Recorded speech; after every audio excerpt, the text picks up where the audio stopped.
In this three-part series, Body, Beliefs and Healing, we've been exploring a simple but a very profound question. What might the body be trying to tell us?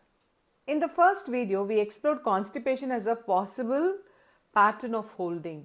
And in the second video, we reflected on how beliefs as something like I am not a priority can quietly shape the way we live, we relate and we respond in life. And today I would like to explore the next part of this journey, and that is healing. Hello, I am Mahalakshmi Samson.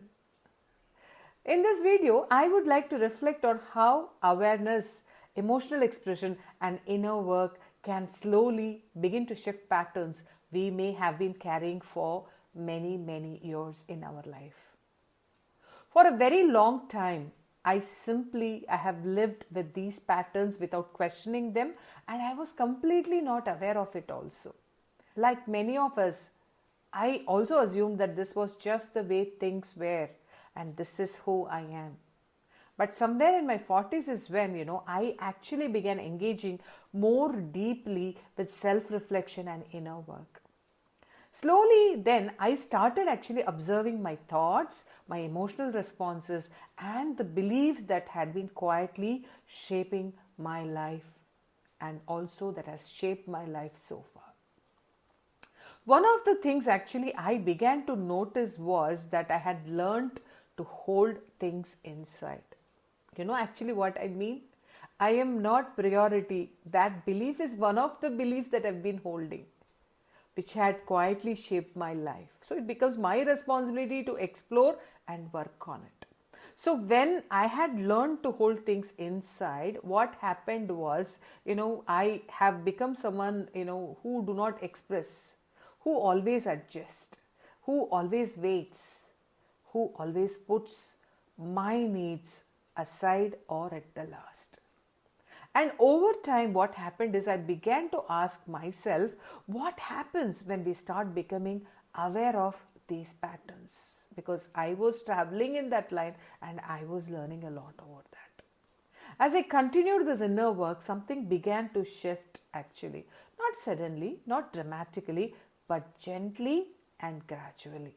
I found myself becoming more open, more expressive, more willing to acknowledge what I feel, more willing to speak, more willing to ask, to take up space in my own life. And interestingly, as these emotional patterns began to change, I also began to notice changes in my body. Patterns that had been present for many years began to shift slowly. And this made me reflect even more deeply into the work that I was doing. Perhaps when we begin to release emotionally, the body also begins to learn how to release, which means my physical health also became better. Our bodies are constantly communicating with us, whether we are aware of it or not. But it is important that, when you are getting to know about it, you have to start noticing what is that communication your body is giving you, or what is your body telling you. Sometimes our body communicates to us through comfort. Sometimes it communicates to us through discomfort, and sometimes through patterns that stay with us for many years. And many mind-body perspectives suggest that certain physical experiences that we have in our body may sometimes be connected to our emotional patterns. For example, ulcers are often associated with prolonged worry, anxiety or internal pressure. Recurring headaches, especially tension headaches, may relate to mental overload or stress. Hair fall is sometimes noticed during periods of emotional strain or overwhelm.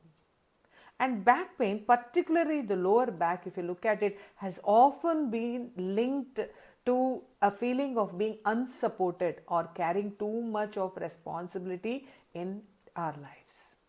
And as we explored earlier in this series, constipation has something been connected with difficulty in letting go. And this letting go could be about our beliefs, our emotional pain, And also, it could be about perspectives. Of course, this does not replace medical understanding, and I'm not getting there. Definitely, physical health always deserves proper care and attention. But at the same time, it invites us to consider an additional possibility that the body and our emotional life may sometimes be more connected than actually we can even imagine or realize. So, what I have shared in this series comes from many different spaces, and I would like to mention this here, which means it comes from my own journey of self work and reflection, from the people I have had the privilege to work with over years, from the classrooms where I have both learned as a student and served as a facilitator, and from the wonderful mentors whose wisdom had shaped my understanding in these connections or of these connections. These reflections are not conclusions. I make it very clear. These reflections are not conclusions, but they are invitations. Perhaps we can pause for a moment and ask ourselves, if my body could speak, if at all my body could speak, what might it be trying to tell me? Is there something that I have been holding on to? A belief, an emotion, an experience? And what might it mean to slowly begin to let go? Healing perhaps is not something we force, but it is something that we allow. And how do we allow it? We allow it through awareness, through expressions, through gentle shifts over time. Because sometimes what we hold in our emotions, the body may learn to hold too. And sometimes when we begin to release within, the body also begins to respond the same way.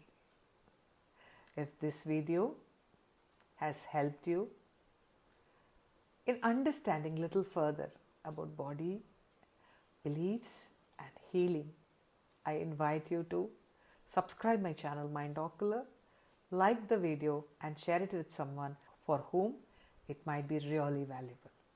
Thank you very much and see you in the next video. Bye.